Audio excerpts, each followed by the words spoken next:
Guys, M13 here, and another day, another dollar. Actually, a couple small announcements. I'm gonna put this on. Where should I put this? YouTube?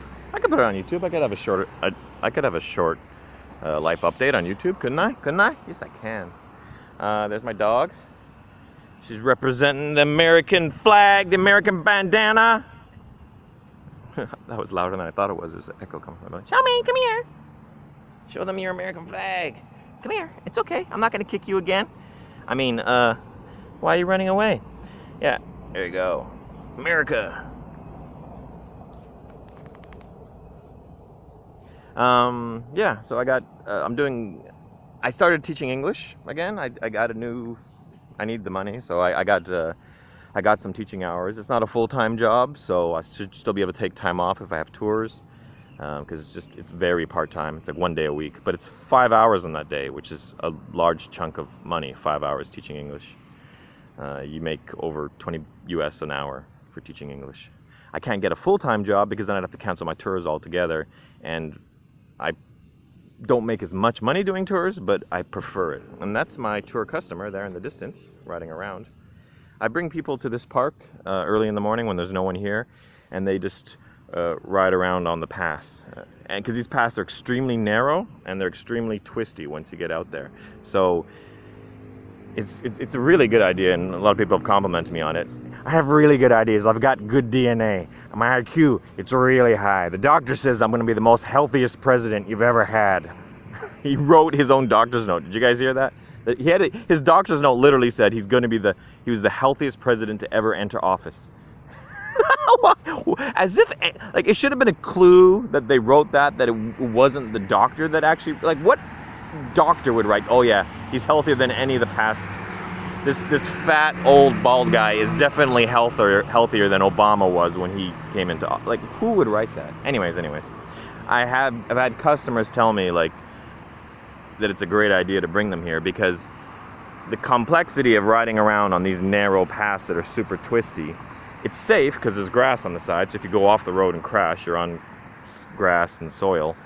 And if you can ride around here, then you can ride around anywhere, because this is more difficult than riding on just a regular road where it's just straights and, well, we get into some windy roads later, but they're windy and wider than this, and this is narrow and windy. Anyways.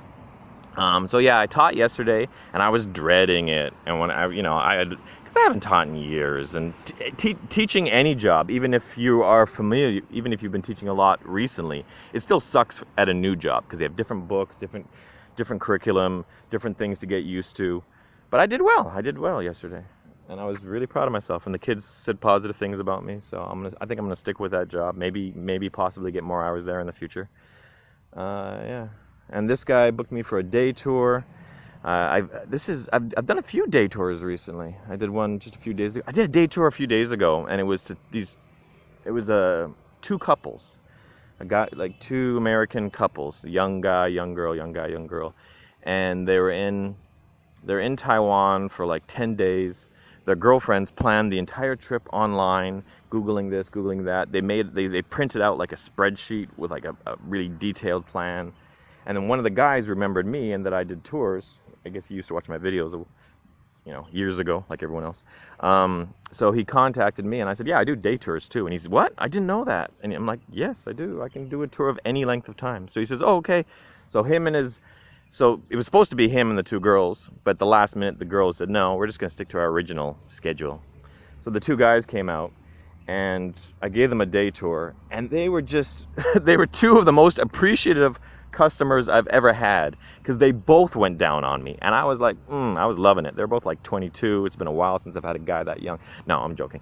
They're both really appreciative in the sense that they just kept complimenting. They're like, this is amazing. This is so much fun. Wow, this is great. Wow, this is awesome. Like, it was really nice as a tour guide to have someone just constantly telling you how good of a job you're doing.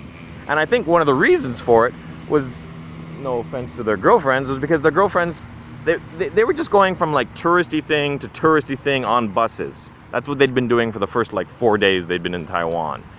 Riding on a bus with a bunch of old people, get to a touristy thing, walk around, oh yeah, take a couple of pictures, another touristy thing. But with me, I do touristy stuff, But I also do like hidden stuff and like little special temples that are different than the rest, that are in the middle of nowhere, in the middle of like a farming field, or like I take people to a monastery that's filled with monks walking around, and it's just gorgeous. And there's no tour buses there. That's not on anyone's tour schedule. It's not a place, you know. So yeah, just lots of stuff like that. And they, Xiaomei, some dogs over there. So yeah, I'm really confident. Like, there's been a couple of times where I've talked to foreigners that live in Taiwan and said, yeah, you should come to my day tour. And they're like, I live here, man. Well, why would I pay for a tour? And I'm like, well, number one, if you live in Taiwan, I will give you a discount. And number two, you're still going to have the best ride of your life with somebody who's been doing it professionally for 8 years. And, you know, like, I make every minute count of the tour as I let my tour guide ride around, my customer ride around for minutes by himself.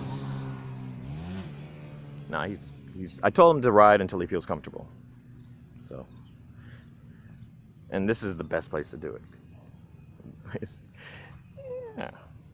So yeah, that's it. 6 minutes. Holy cow. Anything else? Oh, interesting fact about this guy.